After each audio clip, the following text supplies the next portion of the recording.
현재 시간 3시 13분 지나고 있습니다. 코스피는 0.23% 오름세를, 코스닥은 0.25%의 내림세를 보이고 있고 오늘 특히나 코스닥 시장 안에서 로봇을 포함한 성장주들의 변동폭이 굉장히 크게 나타나고 있는 하루인데요. 오늘 장 또 우리가 빼놓아서는 안 될 이슈 무엇이 있었는지 그 안에서 옥석을 가려보도록 하겠습니다. 누구와요? 이 두 분과 함께 할게요. 김민수 대표, 이화진 과장 나왔습니다. 어서 오세요. 안녕하세요. 네. 저희가 그래도 개편한 지 일주일 지났다고 지난주보다는 좀 안정적일 거예요. 그렇죠?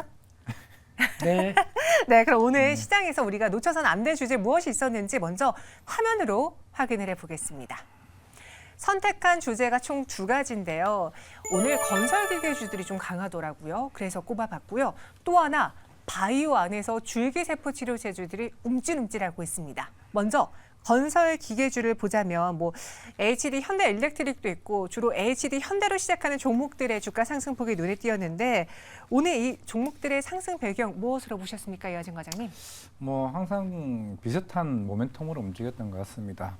네옴시티 아니면 우크라이나 재건. 네. 물론 실제로 실적을 지금 견인하고 있는 거는 북미 시장 쪽에 이제 인프라 법안이 통과되게 되면서 본격적인 공격적인 투자가 나오게 되면서 실제로 올해 1분기부터 이제 HD 현대 인프라코나 아니면 현대건설기 같은 경우도 계속 꾸준하게 굴삭기에 대한 이제 수준 모멘텀이 있었습니다. 그렇기 때문에 실적이 탈중국화에 성공했던 흐름이 되었었고, 예전 코로나 이전 때는 실제로 이제 중국이 거의 매출의 한 20-30% 차지를 했었는데 네. 실제로 코로나가 끝나고 나서 이제 중국 쪽의 비중이 그 10%도 안 될 정도로 그만큼 이제 북미 쪽에랑 이제 그 신흥시장에 대한 매출이 크게 증가하는 흐름이 있었는데, 이때 신흥시장 같은 경우는 이제 우리가 예전에 이제 리튬이나 이런 광산에 대한 이제 이쪽에 굴삭기 수요가 이제 본격적으로 나오다 보니까 이쪽에 매출이 나왔고, 막상 여론에서는 우크라이나 재건, 튀르키예 지진, 이쪽에 대한 이슈, 네온시티 이슈가 나왔던 걸로 보이고 있는데,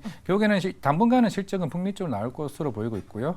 우크라이나는 전쟁이 끝나봐야 알 것 같고, 튀르키예 지진도 한 1년 정도는 아직까지는 기간이 충분히 남았다고 생각을 하고 있는데, 네. 하지만 여기서 추가적인 상승 모멘텀은 제가 봤을 때는 중국 쪽인 것 같습니다. 중국이 아직 경기 부양이 좀 본격적으로 나오지는 않았고 아직은 불안하긴 하지만은 네. 중국이 살아난다라고 하게 되면은 그때부터 건설 기계는 더 강한 상승 흐름이 좀 나오지 않을까 생각하고 있습니다. 이 건설기를 둘러싸고 있는 실적으로는 일단 북미라는 시장이 있고요.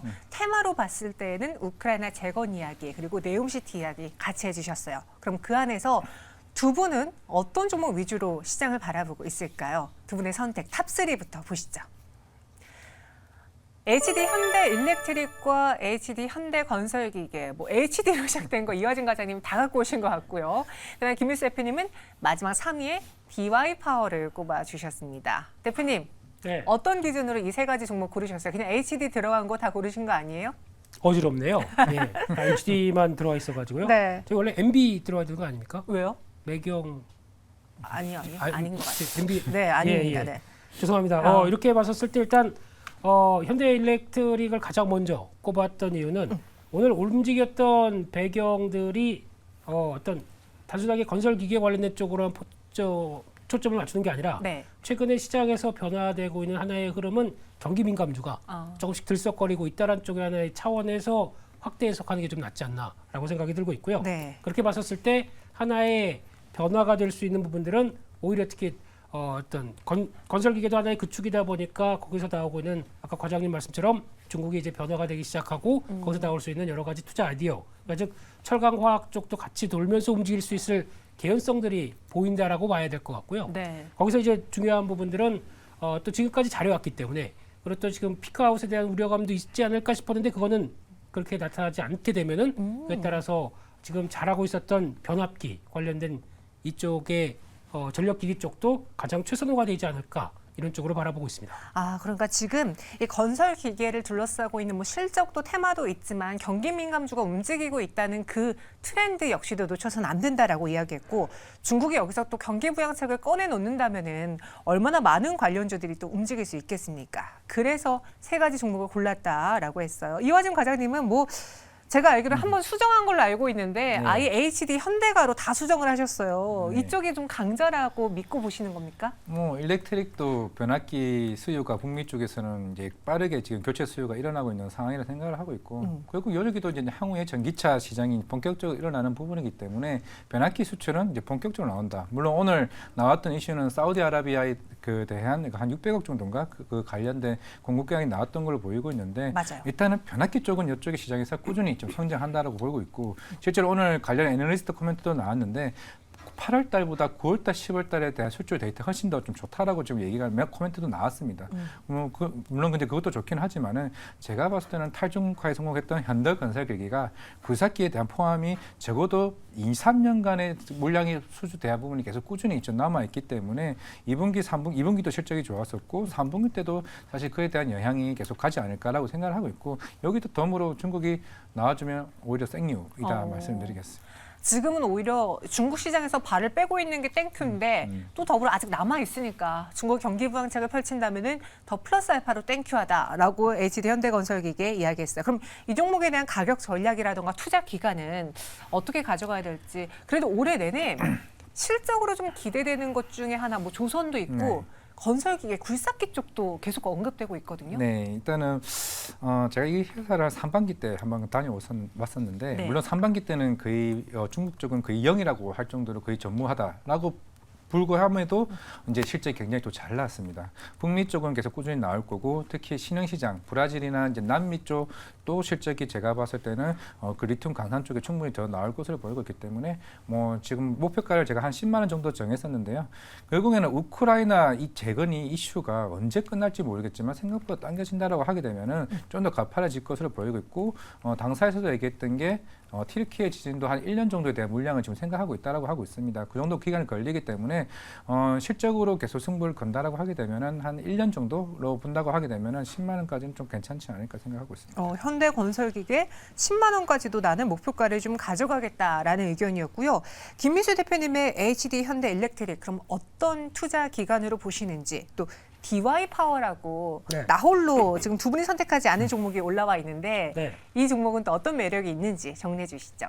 네, 일단 현대일렉트릭은 뭐 가는 그대로 갈 것 같습니다. 지금 여전히 P와 Q가 좋아지는 구간으로 보고 있고 PQ 좋아지는 거 좋아하시잖아요. 피콜로 같네요. 죄송합니다. 예, 그래서 가격과 어떤 수량 모두 다 좋아지는 구간 쪽에서 수출 지표 꺾이지 않는다. 물론 8월 달에 꺾였던 상황들은 어떤 특수한 환경, 뭐 휴가라든가 이런 게 있기 때문에 그거를 빼고 나머지를 본다고 하게 되면 여전히 확장세로 이어간다고 초점을 맞춰볼 수 있을 것 같은데 네. 그렇게 봤었을 때 나올 수 있는 흐름은 하반기엔 더 좋아지겠죠. 하반기 더 좋아진다. 네, 그랬을 때 아마 기대감이 워낙 높다 보니까 그동안에 기간 조정이 어느 정도 마무리가 됐다라는 쪽으로 봤을 때는 다시 한번 지난 고점대 부근 한 8만 원대까지는 충분히 들어갈 수 있다고 바라보고 있고 손절가는 한 6만 2천 원대 정도로 바라보면서 네. 특히 건설기계 쪽에서는 DY 파워를 고른 이유는 최근 들어서 일단 이쪽도 어차피 하부 주행체 관련된 쪽이나 아니면 유압 실린더 관련된 쪽이나 이런 쪽들도 다 같이 건설기계 쪽이 좋아지게 되면 교체가 되는 소모성 부품들 쪽은 오히려 더 수혜가 될 수 있겠다라는 쪽에서 그에 따른 변화를 생각했을 때는 최근에 들어오고 있는 또 수급 같은 경우도 외국인들 수급들 나쁘지 않은 것 같고요. 네. 그런 쪽의 변화를 봤었을 때 조정이 컸고 그에 따른 반발매를 생각한다라고 하게 되면 단기적으로 한 13,500원대 부근의 저항대는 있겠는데 넘어가게 되면은 또 한번 한 16,000원대 정도 부분까지는 시도가 들어올 수 있겠다라고 관점 쪽에서 레벨업을 다시 실적과 함께 꿈꾸는 특히 실적 관련된 변화는 10월 달이겠죠. 네. 그쪽에 대한 기대를 좀 해보겠다라고 말씀드리겠습니다. 두 분의 이야기를 들어보니 최근에 건설기계는 기대감으로 올랐는데 그 오른 것에 대한 조정을 충분히 겪었고요. 그리고 다시 하반기에 있을 모멘텀과 실적을 기대한다면은 다시 가지지 않겠느냐라는 긍정적인 의견 드렸습니다. 각각의 탑픽에 HD 현대가가 많았고요. 김민수 대표님은 HD 현대 일렉트릭을, 이화진 과장은 HD 현대 건설기계를 탑픽으로 꼽았습니다. 이어서 오늘 시장에서 또 꿈틀거리고 있는 줄기세포 쪽으로 넘어가 볼게요. 두 분이 선택한 줄기세포의 관심주는 무엇인지 화면으로 먼저 보시죠. 탑3를 골라봤는데요. 유한양행이 놀라셨어요? 유한양행이 일치가 됐고 김민수 대표님 레고캠 바이오, 바이오 플러스 순으로 이화진 과장은 그다음에 알테오젠과 강스텐 바이오텍을 꼽았습니다. 사실 오늘 이 주제를 고른 이유는 차바이오텍의 급등 때문에 골라봤는데 왜 안 넣으셨어요? 네?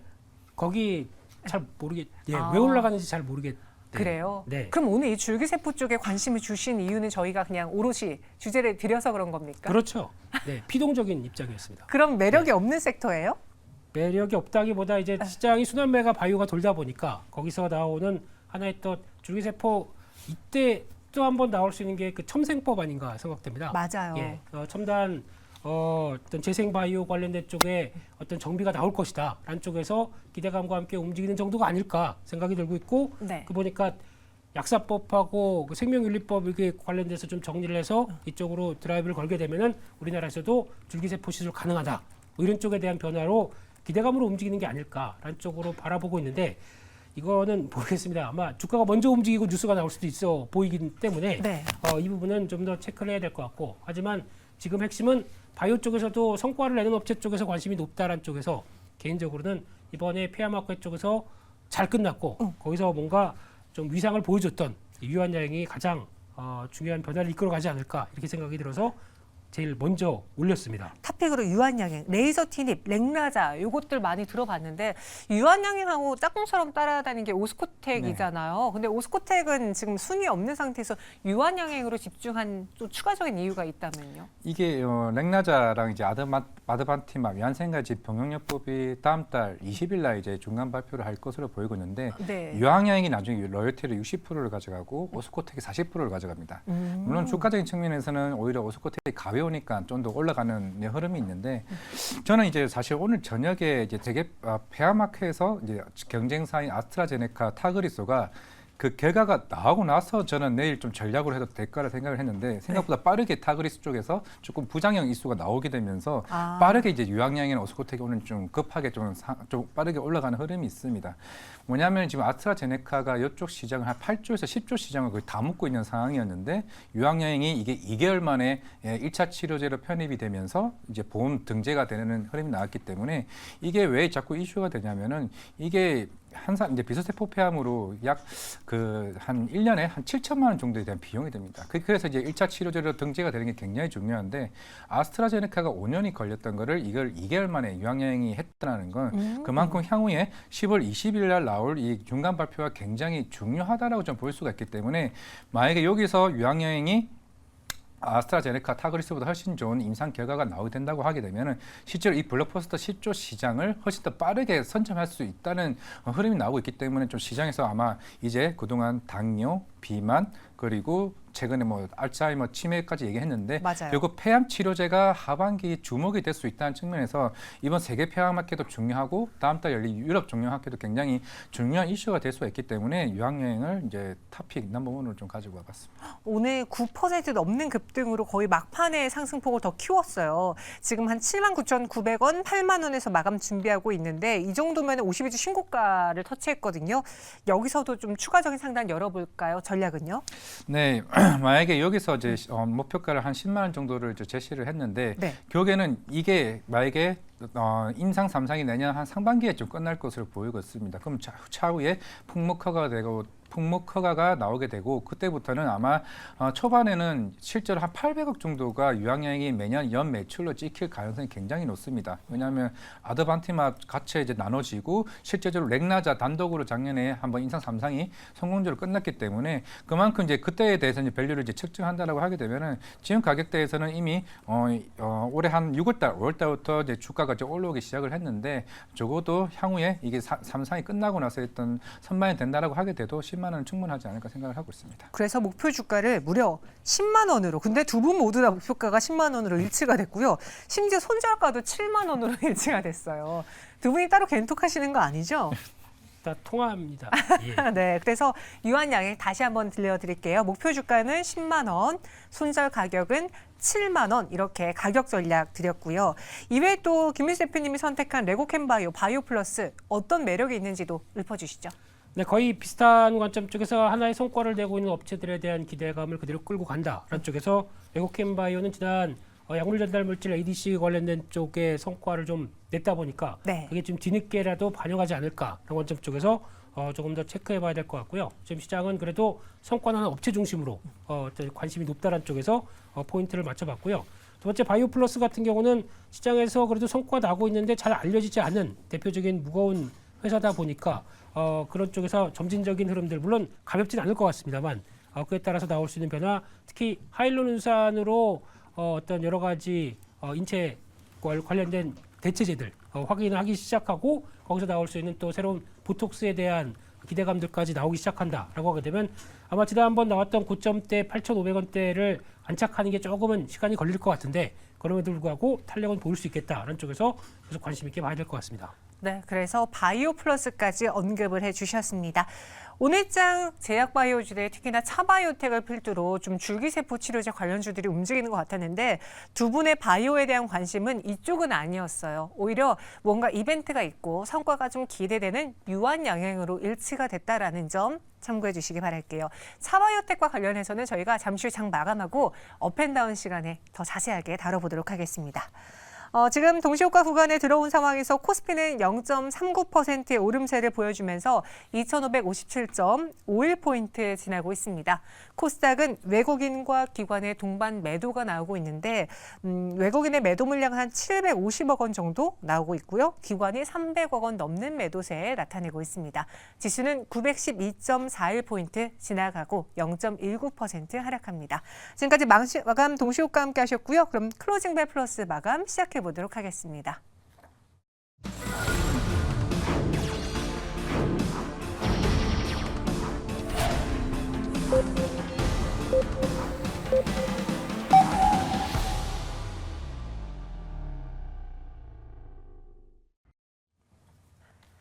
네, 9월 11일 우리 증시 장을 마쳤습니다. 일단 시장에서의 흐름을 보시면요.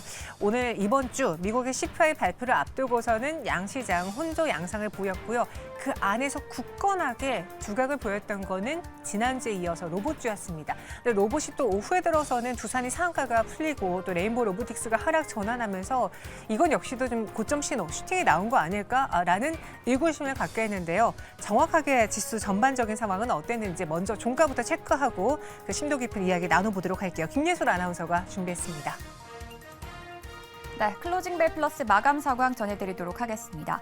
오늘 양시장은 등락을 거듭하는 하루였습니다.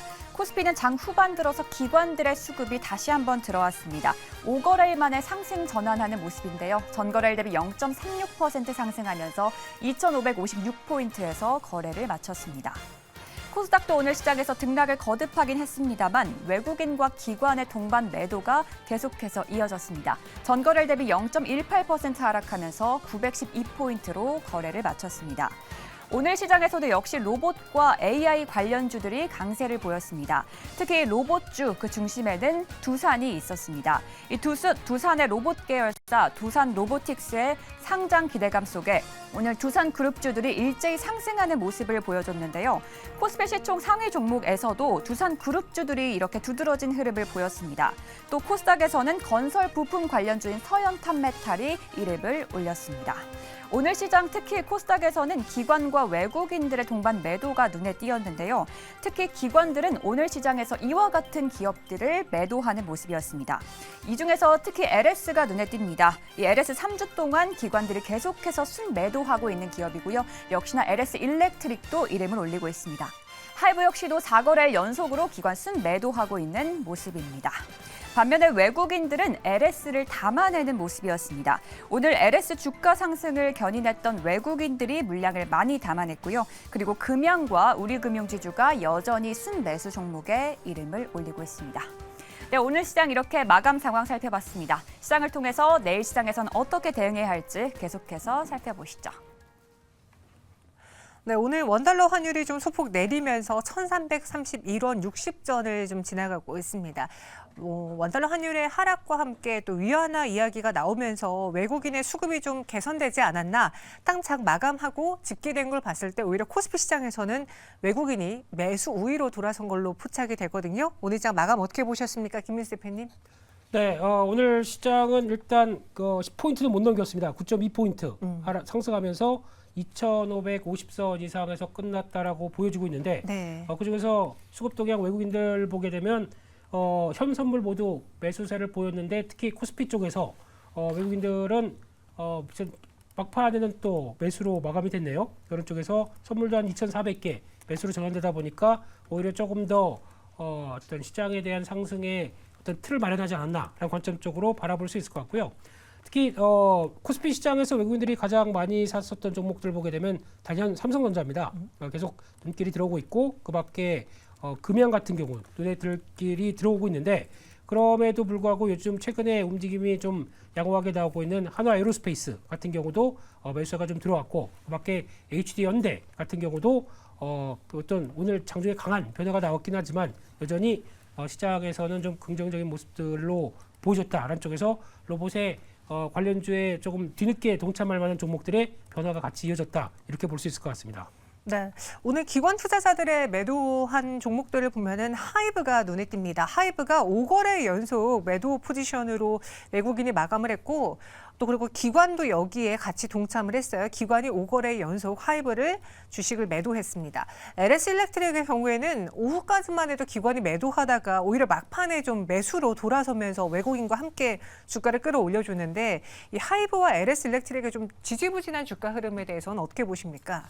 물론 이제 하반기 이제 뭐 하이브 먼저 말씀을 드리게 되면은 네. 그동안 이제 뭐 엔터주들 그동안 콘서트 매출이 꾸준하게 나왔었고 뭐 최근에 이제 BTS 멤버 중에 B가 이제 곧 이제 컴백으로 인해 가지고 어느 정도 뷰수도 그렇지만은 굉장히 큰 기대감을 가지고는 있습니다. 하지만은 결국에는 시장은 그동안 계속 그런 컨센트 자체가 콘서트 매출이나 이런 새로운 신인 그룹에 대한 대비가 어느 정도 계속 맞물리는 이제 흐름이 나왔었기 때문에 어느 정도 그에 대한 새로운 모멘텀이 아직은 제가 봤을 때 좀 부재한 상황이 아닌가라고 생각을 하고 있습니다. 이미 SM 쪽에서는 새로운 남성 그룹 보이그룹이 데뷔를 임박함에도 이제 불구하고 이제 시장에서 바라는 건 어떻게 보면은 중국 쪽 그동안 중국 쪽의 콘서트가 열리지 못했다는 측면에서 결국에는 여기서 이제 어느 정도 콘서트 매출이 나온다고 가정했을 때는 중국이 새로운 투자 아이디어로서 좀 모습이 나오지 않을까 생각을 하고 있습니다. 실제로 중국에서 콘서트가 열리게 되면 실제로 콘서트 매출에서 20%에 대한 이제 그 밸류 자체를 20% 상향할 수 있는 부분이 있기 때문에 그동안 일본 그리고 유럽, 동남아 쪽에 대한 매출은 어느 정도 시장에서는 이미 큰 모멘텀이 아니라고 생각했기 때문에 기관 쪽에서 매도세가 계속 나오지 않았나 저 생각을 하고 있습니다. 네, 하이브 오늘도 기관의 매도가 나타났고요. 이번에는 외국인의 매수 종목 한번 볼게요. 외국인 매수 상위에 코스맥스가 랭크되어 있는데 오늘 코스맥스뿐 아니라 중국 소비주들이 오후장에 반응을 했습니다. 왜냐? 오늘 시진핑 방한 기대 뉴스가 나오면서 그러면서 화장품 포함한 중국 소비주들의 강세가 눈에 띄었는데 코스맥스를 포함한 이 종목들의 흐름에 대해서 김민수 대표님 어떻게 보셨는지요? 네, 또 주식 투자자들의 풀리지 않는 미스터리 중에 몇 개가 있죠. 네. 네, 삼성전자 보핏 언제 나오느냐 이거랑 그건 10월에 나온다고는 하던데. 뭐 가보죠. 뭐 네네. 예. 또 시진핑 주석 방한 네.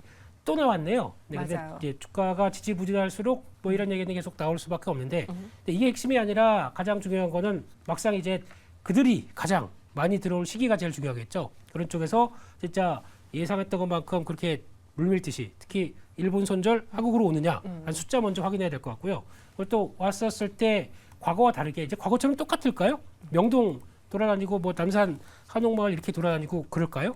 제가 보기엔 달라질 것 같습니다. 그렇기 때문에 달라지는 변화가 어디가 포인트가 맞춰지는지도 체크를 해야 될 것 같은데 제가 보기엔 성수동 이쪽이 좀 핫플레이스로 바뀌어 있기 때문에 그런 쪽에 대한 변화 나왔을 때 그러면 예전과 다르게 좀 어떤 우리나라 사람들도 핫플이라고 생각하는 곳을 그들도 생각한다라고 하게 되면 또 우리나라 또 MZ 세대들이 또 잘 쓰는 것들도 그들이 또 쓰기 시작한다라고 하는 연관성을 보게 되면 아마 그런 쪽에 포인트를 맞췄을 때 제가 보기엔 OEM, ODM 업체들 같은 경우도 그와 연관된 중소형 브랜드와 연관된 쪽에 대한 흐름들을 본다라고 하게 되면 계속 관심 있게 봐야 될 것 같고요.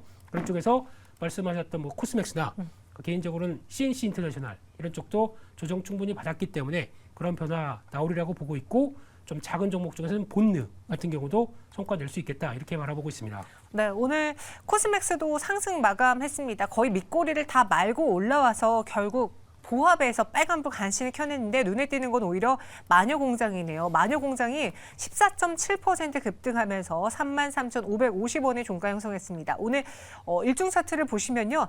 딱 한 2시 20분 정도를 기점으로 지수, 주가가 갑작스럽게 움직여졌고 마녀공장은 34,950원까지 장중에도 올랐어요. 한국화장품 역시 13% 넘는 급등, 거의 비슷한 시기에 화장품주들이 중국 뉴스에 반응을 하면서 2시 20분의 기점으로 주가 상승이 포착이 됐습니다.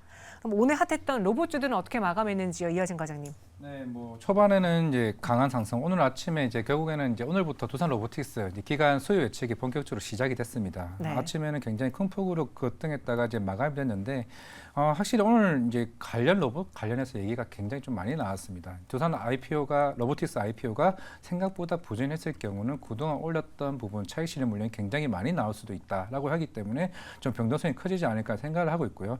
이번 기간 수요 예측이 결과에 따라서 분위기가 크게 바뀔 수도 있고 결국에는 이제 향후 21일 날 이제 일반 개인 공모가 이제 본격적으로 시작이 되면 얼마만큼의 자금이 들어오냐에 따라서 이제 로봇주들에 대한 변동성이 커질 것으로 보이고 있는데 지금 당장에 사실 두산 로보틱스도 마찬가지고 레인보우 로보틱스도 마찬가지고 누르메카도 결국에는 아직까지는 실적이 안 나온 회사입니다. 결국에는 이 회사가 과연 향후에 1.5조나 2조짜리에 대한 기업 가치를 받아도 되는 것이냐에 대한 의문점이 계속 시장에서는 돌고 있기 때문에 최근에 레인보우 로보틱스가 4조까지 지금 기업 가치가 올라갔었기 때문에 어느 정도 거기에 대한 부담이 시장에서는 충분히 나올 수 있다고 생각하고 있기 때문에 그 1, 2조 가까이 계속 꾸준하게 지금 올랐습니다. 그런 순환매가 한번 돌았기 때문에 만약에 이번 두산 로보틱스가 생각보다 흥행이 부진하게 됐을 경우 어느 정도 빠른 대응이 좀 필요하지 않을까 생각을 하고 있습니다. 네, 정말 이제 로봇은 어느 정도 일정이 특히나 두산 로보틱스와 관련한 일정이 다가오기 때문에 빠르게 대응하는 게 좀 중요하지 않겠느냐라는 생각이 들었고요. 또 오늘 급등한 특징주 안에서 CJCGV 모처럼 눈에 띕니다. 유상증자 청약 흥행 기대감의 강세를 보이고 있어요. 지난번에 이제 유증 이야기가 나오면서 CJCGV 쭉 급락한 바 있었는데 다행히 실적이 잘 나와서 어닝 서프라이즈 때문에 주가가 다시 회복했던 경우였거든요. 근데 이번에는 유상증자 청약 기대감이 나왔네요. CJCGV 어떤 의견 갖고 계십니까, 대표님? 네, 거의 뭐 주가가 춤을 추고 있네요. 네, 그런 쪽에서 지난번에 주가가 강했던 실적 부분과 같이 강했던 부분들이 권리락 나왔을 때네요. 네. 그러다 보니까 그런 착시 효과 때문에 움직였다고 하게 되면 지금부터는 이제 본격적인 물량 나올 것이다라는 부분 때문에 주가의 변화가 나오는데 그럼에도 불구하고 이제 결과가 나오는 거 보다 보니까 총 청약률이 한 89.4%, 네, 100%가 돼야죠. 네, 왜 안 할까요? 거기까지 그렇게 하고 아마 일반 일반 주주에 대한 배정 물량에 대해서는 14%를 초과했다고 합니다. 그러면 일반 주주들은 싸니까 들어왔다고 보는데 그밖에 그럼 CJCGV가 앞으로 가야 될 어떤 여러 가지 변화를 그대로 끌고 갈 수 있겠느냐? 네. 잘 모르겠습니다. 그렇기 때문에 아마 지금 나오는 앞으로 그럼 영화관 사업이 잘 될 거라고 생각하세요, 권님께서는? 저는 사실 넷플릭스를 좀 많이 봐서 그렇게 흥행하진 않을 것 같은데 요즘 비싼 티켓들이 많아졌어요. 그렇죠. 생각보다. 프리미엄관. 네. 그럼 좋다는 얘기예요? 나쁘다는 얘기예요? 좋을 것 같아요. 좋을 것 같으시다? 네. 예, 그럼 안 사겠습니다.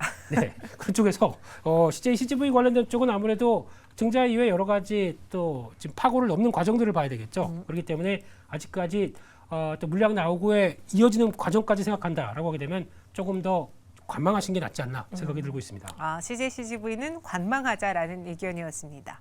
저를 꼭 항상 인간 지표로 이용하시더라고요. 아닙니다. 네. 하지만 오늘 장은 그래도 유상증자 청약 기대감 속에 크게 오른 CJCGV이고요. 주가가 최근에 좀 변동이 큽니다. 오늘 마무리하면서 이화진 과장은 내일장 무엇을 키포인트로 보시겠는지요? 내일도 로봇이 또 이렇게 아침부터 우리를 들썩들썩하게 만들 것인지 정리해 주실까요?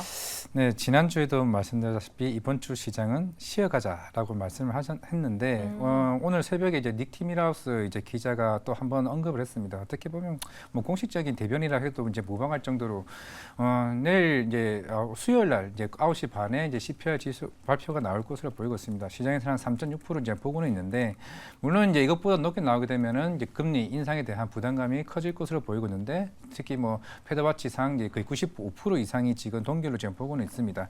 니티밀하우스 기자의 이제 언급에 의하면 결국에는 대부분의 연준 위원도 지금 블랙아웃에 들어갔지만은 굉장히 금리가 그동안 올라가는 것에 대해서 굉장히 부담스러워하고 있는 좀 상황이라 보시면 되고 그동안 경기가 충분히 어느 정도 나아졌다고 좀 보고 있기 때문에 크게 부담을 가질 필요는 없다는 식의 이제 멘트를 했습니다. 결국에는 이제 종목 장세 이제 본격적으로 좀 시작한다라고 하게 되면은 사실 오늘 같은 경우는 물론 지금 세계 폐화마켓에 대한 이슈로 인해 가지고 제약바이오 업종들이 특별하게 조금 크게 오른 종목들이 굉장히 하나둘씩 좀 많이 나왔습니다.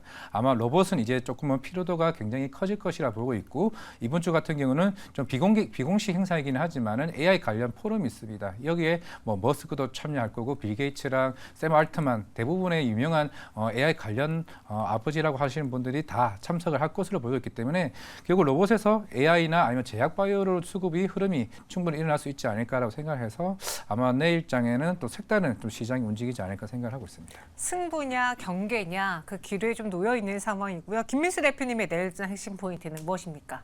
네, 내일도 일단 뭐 섹터 종목 중심으로는 강할 걸로 보는데 오늘 좀 특이한 변화가 나온 게 시장이 재미가 없다고 하더라도 환율은 좋았습니다. 그러니까 제가 환율은 안정적이었습니다. 네. 예, 워낙 강세가 조금 더 이어지면서 이 분위기 가게 되면 1,330원 이탈하겠네요. 뭘 의미할까라고 봤을 때 달러 강세보다 원화가 좀 더 잘 견딘다라는 얘기는 오늘 10일까지 보여줬던 수출 지표 쪽의 흐름들을 보게 되면 반도체가 열일했습니다. 이게 이제 한 월말까지 해서 성과를 내기 시작한다.